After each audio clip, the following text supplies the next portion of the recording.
সামনে বাংলাদেশে আমাদের জন্য ভয়াবহ সে আরেকটা সিপাহী বিপ্লবের করুণ প্রতি অপেক্ষা করছে। আপনারা অনেকে ভাবতেছেন এইটাও কি সম্ভব? জামাতের ভাইয়েরা অনেকে বুঝে না, বলে কি করে সম্ভব? মনে করাই দেই, শহীদ নিজামী মুজাহিদ সাহেবেরা মন্ত্রী হিসাবে সর্বশেষ যখন সম্ভবত 2006 বা 2007 মন্ত্রী ছিলেন, বলেন তো তার কয় বছর পর তাদেরকে ফাঁসি দেওয়া হইল? 10 বছরও লাগে নাই। রানিং ফুল মন্ত্রী ছিল, লক্ষ লক্ষ মানুষ তাদের সাথে ছিল, তাদের মন্ত্রণালয়ে একটা পয়সার দুর্নীতি বের করতে পারে নাই। 10 বছরের মধ্যে মন্ত্রিত্বের পর তাদেরকে ফাঁসি দেওয়া শুধু হয় নাই, তাদের সন্তানরা তাদের জানাজাটা পর্যন্ত পড়তে পারে নাই। সংখ্যা দিয়ে হয় না ভাই, কোটি কোটি মানুষ দিয়ে সবকিছু হয় না।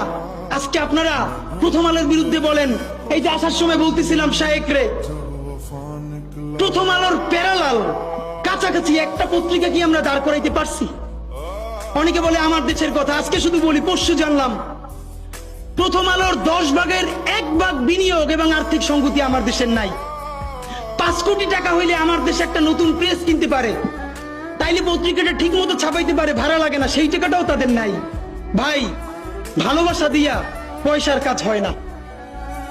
50,000 টাকা যে এই লোকটার স্যালারি, এই কাজ যদি 20,000 টাকা দিয়ে করাইতে চান, কোনদিন 50,000 টাকা রিপোর্ট এবং স্কিল আপনি পাবেন না। ওই 50,000 টাকাই লাগবে। মানুষ মাগনা কাটে 3 দিন, একজনকে দাওয়াত খাওয়ায় 2 দিন 3 দিন, তারপরে আর চলে না। আমাদের আর্থিক যোগ্যতা অর্জন করতে হবে। আমাদের অনেকগুলো প্রতিষ্ঠান লাগবে, একটা প্রতিষ্ঠান না। আমাদের ভাইদের সমস্যা কি জানেন? সে আজকে যদি হাটাজারি মাদ্রাসা দিয়ে কেউ একটা পত্রিকা বার করে, সেই পত্রিকাটাও সে জাতীয় মূলধারা বানাবে না, দেবে দৈনিক হাটাজারি সে বানাবে। মানে কোনো না কোনো ঘুরে ফিরা তার চিন্তায়, মননে, মগজে প্রথমে হয়তো হাটাজারি, সর্বোচ্চ বড় হইলে হেফাজত, এরপরে সর্বোচ্চ বড় হইলে বাংলাদেশের শুধু মুসলমান। ভাইরা, এই মুসলমানের বাইরের যে জনগোষ্ঠী, সেটা কি আপনার না? আপনি ভাবেন এই দেশের আপনি প্রধানমন্ত্রী, তারপরে ভাবেন আপনার জনগোষ্ঠী কারা, আপনি সেরকম চিন্তা করেন। সুতরাং আমি কথায় অনেক ভুল ভ্রান্তি বলতে পারি, কিন্তু বিশ্বাস করেন আমার কলিজা চিল্লেও আপনারা শুধু যেটা পাবেন সেটা হইল আমি চক্ষু বন্ধ করে দেখতে পাই। আমরা যদি যোগ্যতা নিয়ে 5-10 বছরের মধ্যে দাঁড়াইতে না পারি, এই ভিডিও, এই ছবি, এই শহীদ পরিবার, এই আহত, এদের জীবন তো শেষ।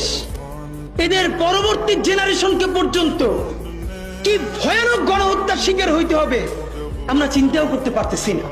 সুতরাং বাংলাদেশের স্বাধীনতা, সার্বভৌমত্ব, বাংলাদেশের ইসলাম এবং মুসলমানকে বাঁচাইতে হইলে আমাদেরকে তুমুল যোগ্যতা অর্জন করতে হবে।